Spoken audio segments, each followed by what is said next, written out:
Look at your hand. If you're wearing a gold ring, a gold chain, or even just holding a smartphone, you're touching something that shouldn't exist. Not on this planet, not in this solar system, not anywhere within billions of miles of where you're sitting right now. Every single atom of gold you've ever seen was forged in an event so violent, so catastrophic, that it literally ripped holes in the fabric of space and time. And here's where it gets uncomfortable. For thousands of years, humans have worshipped gold, killed for gold, built entire civilizations around gold.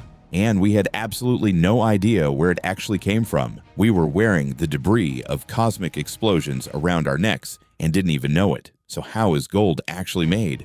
Why is it here? And why are scientists now saying this metal might be the most important resource for humanity's future? Let's find out. Here's something most people never think about. Every element on the periodic table had to come from somewhere. Hydrogen and helium, created in the Big Bang, about 13.8 billion years ago. Carbon, oxygen, nitrogen, fused inside the cores of stars, then scattered across the universe when those stars died. Iron, same story, made in stellar furnaces. But gold. Gold is different. Gold cannot be made in a normal star. It doesn't matter how hot the star burns or how massive it gets. The physics simply doesn't work. Stars can fuse elements up to iron and then they hit a wall. Iron is the endpoint, the cosmic dead end. So where does gold come from?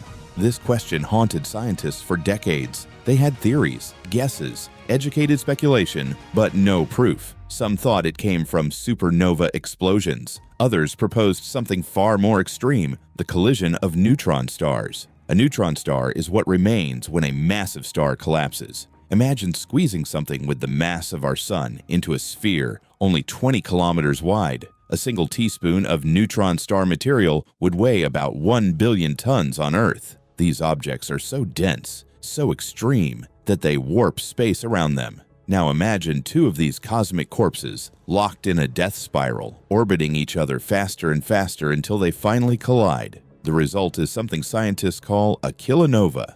And it is, without exaggeration, one of the most violent events in the known universe. On August 17, 2017, something extraordinary happened. At 8:41 in the morning Eastern Time, ripples in space-time itself washed through our planet. These weren't ordinary waves. They were gravitational waves, distortions in the very fabric of reality, caused by something massive happening 130 million light-years away. The LIGO and Virgo detectors, giant laser instruments built specifically to detect these cosmic ripples, picked up the signal. It lasted 100 seconds, and it was unlike anything they had seen before. Within hours, 70 telescopes around the world swung toward the same patch of sky. What they found changed everything we thought we knew about the universe. Two neutron stars, each weighing more than our sun, had spiraled into each other at nearly the speed of light. The collision created a fireball of unimaginable intensity, temperatures reaching billions of degrees, pressures that make the center of the sun look gentle by comparison.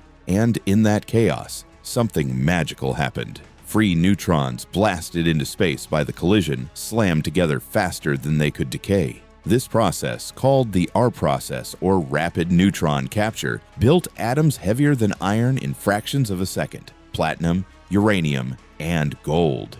Enormous amounts of gold. Scientists estimate that this single collision, this one event 130 million years ago, created between 3 and 13 Earth masses of pure gold.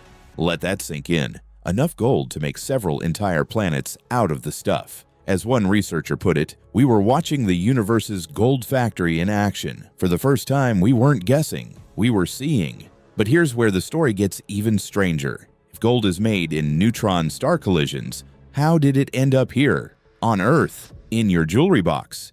The answer involves a journey across billions of years and trillions of miles.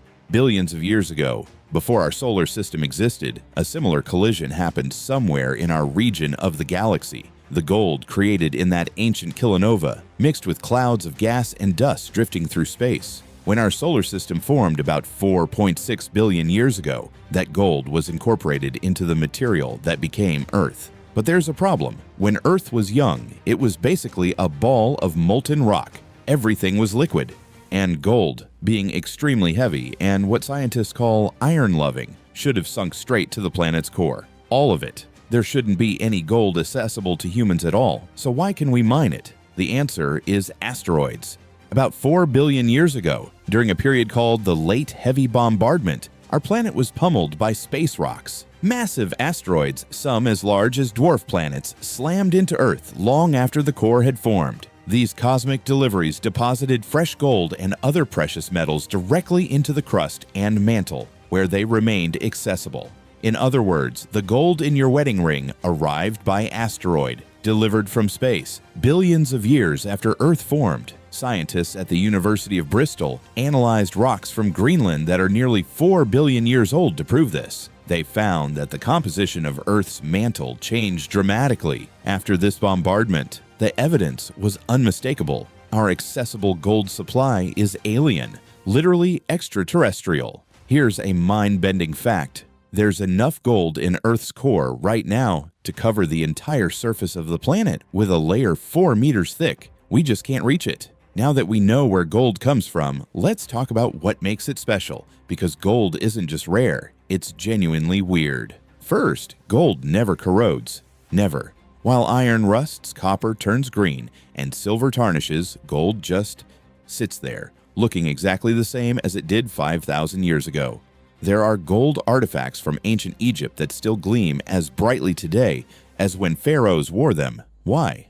Gold is what chemists call a noble metal. Its electrons are arranged in such a stable configuration that they simply refuse to react with oxygen, water, or almost anything else in the environment. Gold atoms are in a sense chemically lazy. They don't want to bond with other elements. This is why gold found in ancient shipwrecks, buried in seawater for centuries, comes out looking perfect. This is why gold dental fillings don't corrode in your mouth. This is why your grandmother's gold necklace still shines. Second, gold is an excellent conductor of electricity. Not the best. Silver is slightly better, but gold doesn't corrode. This makes it invaluable for electronics, where long-term reliability matters.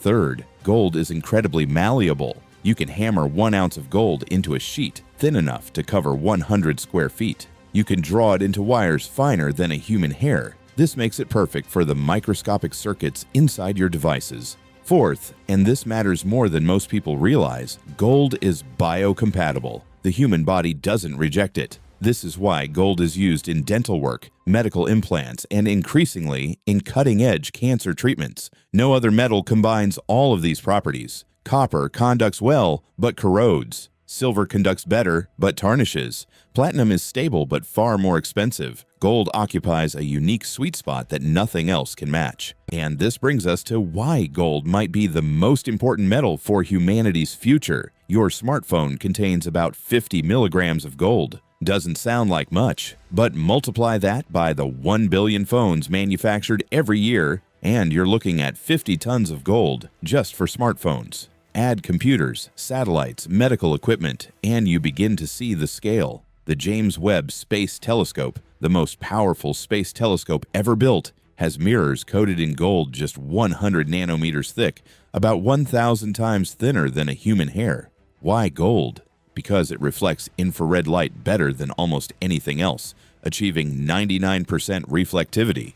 Without that gold coating, we couldn't see the earliest galaxies in the universe. In medicine, gold nanoparticles are revolutionizing cancer treatment. These microscopic gold particles can be engineered to target tumor cells specifically, then heated with lasers to destroy cancers without damaging surrounding tissue. Researchers at MD Anderson Cancer Center are developing methods to grow gold nanoparticles directly inside tumors, turning the body's own cells into precise therapeutic targets. Gold is also critical for electric vehicles, quantum computers, and renewable energy systems. The technology of the future runs on gold, and we're only beginning to understand how important this cosmic metal will become. And here's where the story takes a troubling turn. If all the gold ever mined throughout human history were melted together, it would form a cube only 22 meters on each side, about the height of a 4-story building.